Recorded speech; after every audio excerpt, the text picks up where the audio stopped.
안녕하세요. 베리타스에서 정치학, 국제정치학을 강의하고 있는 신희섭입니다. 오늘은 2024년도 5급 공채 시험에 합격한 한경수 합격생을 모시고 여러 가지 흥미로운 이야기를 들어보겠습니다. 한경수 합격생은 5급 공채하고 입법고시에 합격한 경험이 있습니다. 면접에서는 좀 아쉽게 되었지만 2차 경험이 풍부하고 또 5급 공채하고 입법고시의 점수가 조금씩 다릅니다. 5급 공채의 경우에 2024년에 67점을 받았습니다. 그리고 입법고시에서는 73점을 받았습니다. 73점은 입법고시에서 아마 거의 최고 점수에 해당할 것입니다. 그래서 오늘은 한경수 합격생이 어떻게 이 정치학 준비를 했으며 각 시험에 맞게 혹은 각 시험의 성격을 어떻게 분석하고 시험 준비를 했는지 그런 좀 다양한 이야기를 들어보도록 하겠습니다. 안녕하세요. 네, 안녕하세요. 네, 본인 소개 부탁드립니다. 네, 안녕하세요. 저는 2024년 5급 공채에 합격한 한경수라고 합니다. 네, 오늘 이 자리에서 이렇게 여러분들을 위해서 다양한 말씀을 드릴 수 있고, 그다음에 또 이렇게 제 수험 경험에 관해서 좀 공유할 수 있는 기회를 갖게 되어서 정말 영광으로 생각을 합니다. 최대한 많은 도움을 드릴 수 있게끔 제 경험을 살려서 말씀을 많이 드리도록 하겠습니다. 그 한경수 합격생을 모신 특별한 이유들이 있습니다. 그러면 하나씩 이야기를 좀 들어보도록 하겠습니다. 첫 번째 질문을 드리면 시험을 좀 늦게 시작한 걸로 알고 있거든요. 그 어떤 계기로 시작을 하게 됐는지 그 이야기를 좀 해주시면 좋겠습니다. 제가 이제 전공이 중국어학과였고요. 그 외국 생활도 좀 하다 보니까 나이가 좀 든 상태로 대학원 진학을 이제 계획을 하고 있었습니다. 근데 이제 대학원 진학이랑 그다음에 취직 사이에서 좀 갈등을 하고 있었는데 2020년에 코로나가 터진 이후로 제가 중국어 대학원에 진학을 계획을 하다가 이제 그게 좀 안 됐었어요. 그래서 취직을 좀 해야겠다라고 생각을 하고서 여러 가지 알아봤는데 공무원 시험이 그나마 이제 제가 좀 스펙이나 이런 게 좀 없다 보니까 좀 쉽게 접근할 수 있는 시험이었고, 그래서 이제 공무원 시험에 대해서 알아보니까 5급이랑 7급, 9급 이렇게 세 가지 종류가 있더라고요. 기왕 하는 거면은 어차피 공기업을 보더라도 NCS라는 시험에서 PCS 공부한다는 얘기 들었기 때문에 기왕 할 거면은 그 중에서 가장 높은 시험인 5급을 준비를 하자. 왜냐면 나중에 하다가 안 되더라도 낮추면은 되지 않을까 이 생각을 좀 해가지고 자연스럽게 5급 공채 시험을 준비하게 됐습니다.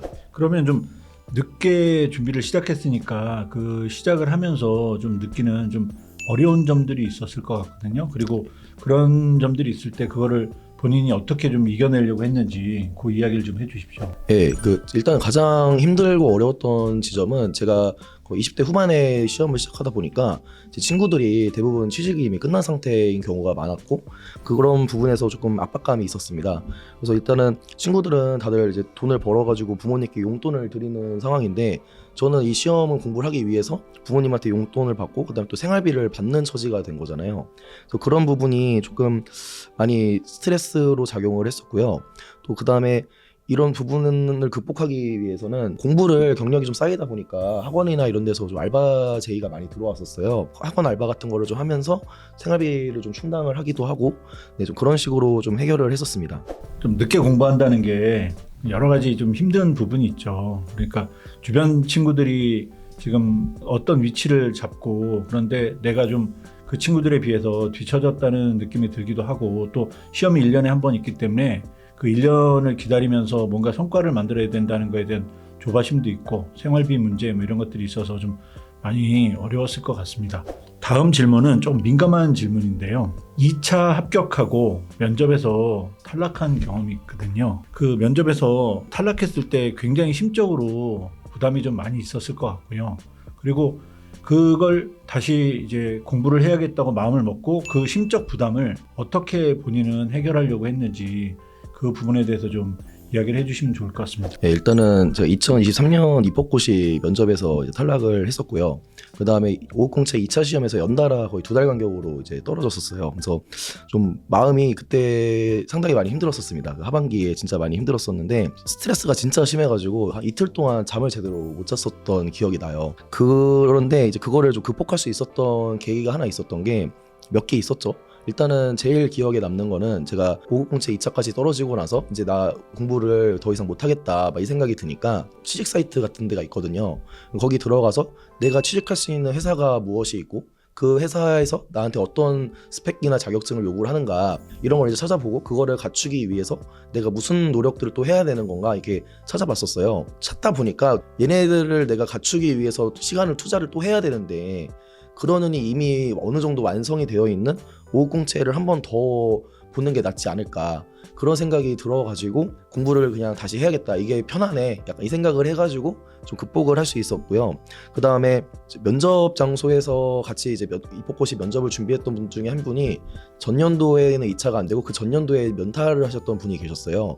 이제 그 형분의 이제 사례가 있었던 것도 약간 응원 개인적으로는 좀 응원을 받았었습니다. 아, 저렇게 되더라도 저기 노력을 꾸준히 하면은 또 되는구나 이런 좀 희망을 좀 얻었었던 기억이 있습니다. 그래서 그런 것들 때문에 극복이 좀 됐었던 것 같아요. 그리고 부모님의 지지도 일단은 많이 힘이 됐었고 또 제가 입학고시 면접 탈락하기 직전에는 또 22년도에는 오후공채에서 소수점으로 떨어졌었거든요. 그래서 혼자서 또 그 생각도 했었어요. 아 22년에는 소수점으로 떨어졌고 23년도에는 면접에서 떨어졌으니까 이제 그 다음에는 최종 합격을 하지 않을까 이런 식의 기대도 좀 가졌던 것 같습니다. 좋은 말씀이네요. 그 공부를 하는 게 사실 여러 가지 이제 어려운 여건들이 있는데 그거를 이겨내려면 자기 확신이 굉장히 중요한데 그런 자기 확신을 주기 위해서 여러 가지 계기들 만들기도 하고 또 자기 확신을 주는 부모님이나 친구 분들한테 또 좀 도움도 받고 그렇게 해서 잘 이겨내신 것 같네요.